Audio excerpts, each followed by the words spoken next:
When you sign an agreement, you do not sign as a colony, you sign as a nation.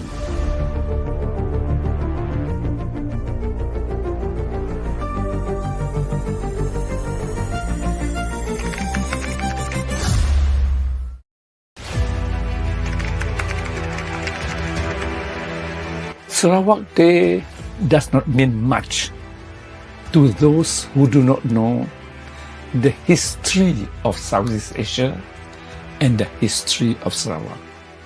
It doesn't mean much. For the Sarawakians and the younger generation, they must know and understand the history, the background. Politics without history has no root. History without politics bears no fruits. Therefore, one must understand yesterday's history in order to understand and appreciate today's politics. So, you have to go back to the days of the British Empire. The British Empire believes in the invincibility and impregnability.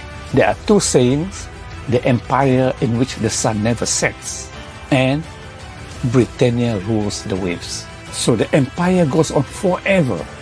But two events after World War II torpedoed this empire. One, rising nationalism. Two, the spread of global communism. When Lord George Curzon was Viceroy to India, he saw nationalism coming up, the rise of nationalism, the rising tide of nationalism against British rule, that the British flags will no longer flutter in the capitals of the world. Then he was succeeded by Lord Louis Mountbatten, Viceroy to India. By that time, India was fighting for independence under Mahatma Gandhi and Pandit Jawaharlal Nehru. You have the creation of Pakistan under Muhammad Ali Jinnah. Indonesia got its independence from the Dutch.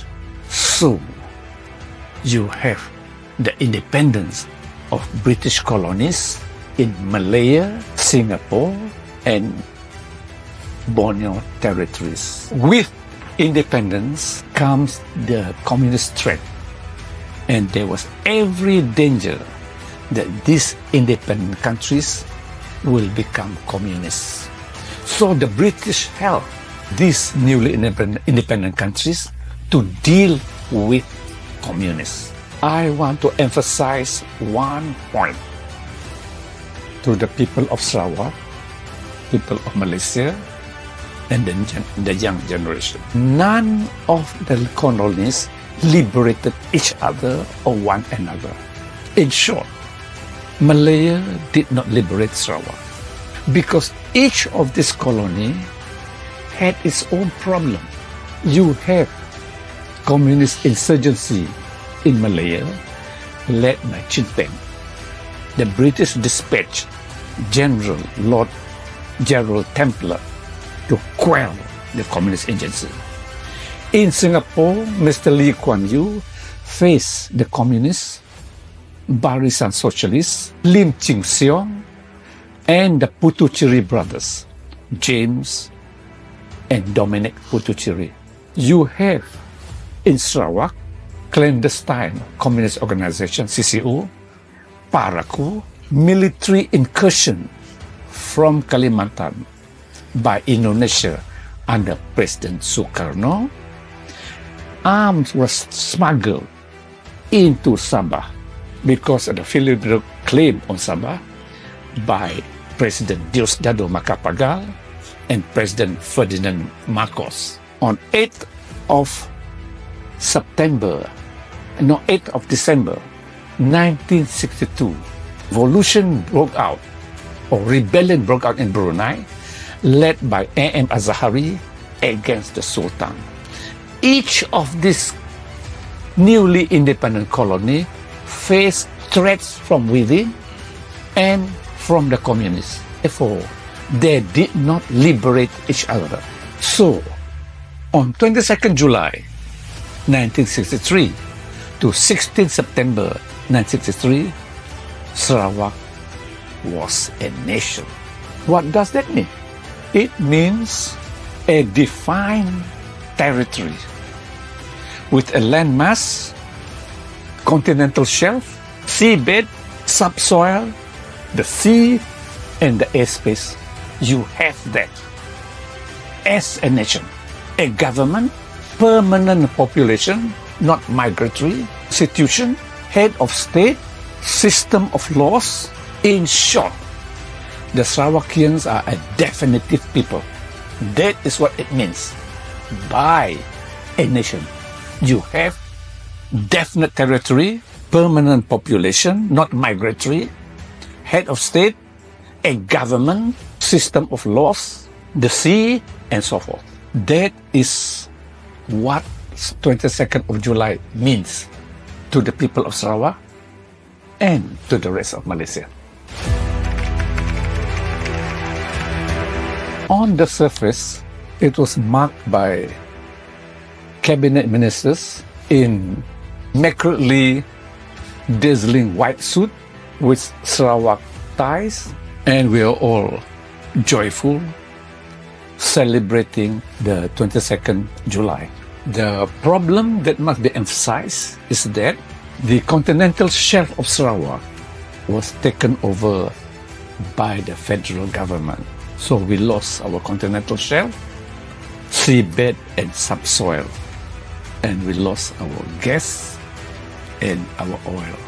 Then we fought back to recover these lost territories, because the continental shelf is an extension of the land mass of Sarawak under the land code covered with water.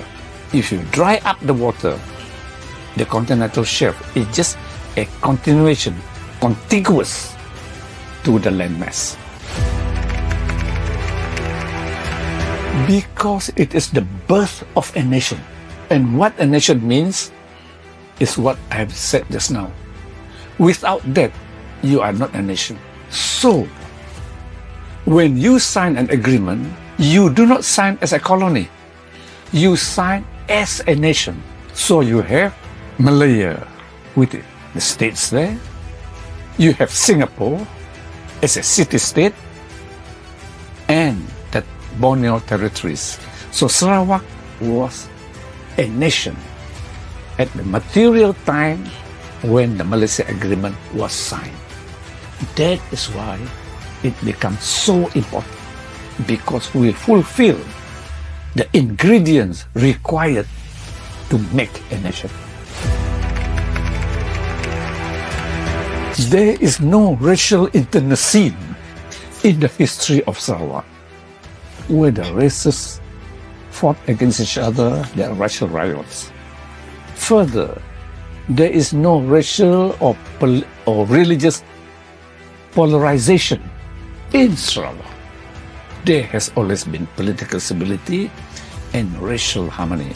So political stability is built on the substratum of racial harmony, and economic prosperity is built on the foundation of political stability. Since there's no racial riot, no political and religious polarization, the continuation of happily living together among the 27 races in Sarawak should be continued, and as an example, exemplary to other states of Malaysia.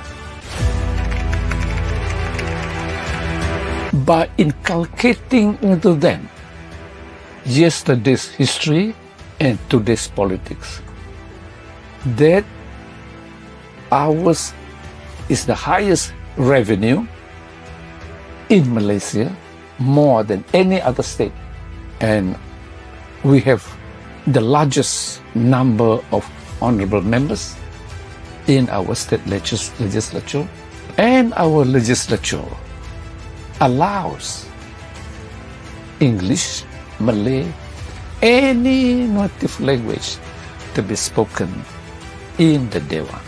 not in Malaysia, not anywhere in the world do you find this. This has to be preserved. This has got to be prolonged. And we have to safeguard this. You have to give opportunities to those from the rural areas of Sarawak to speak in the Dewan. That is why it's so flexible. It's unique. Nowhere in the world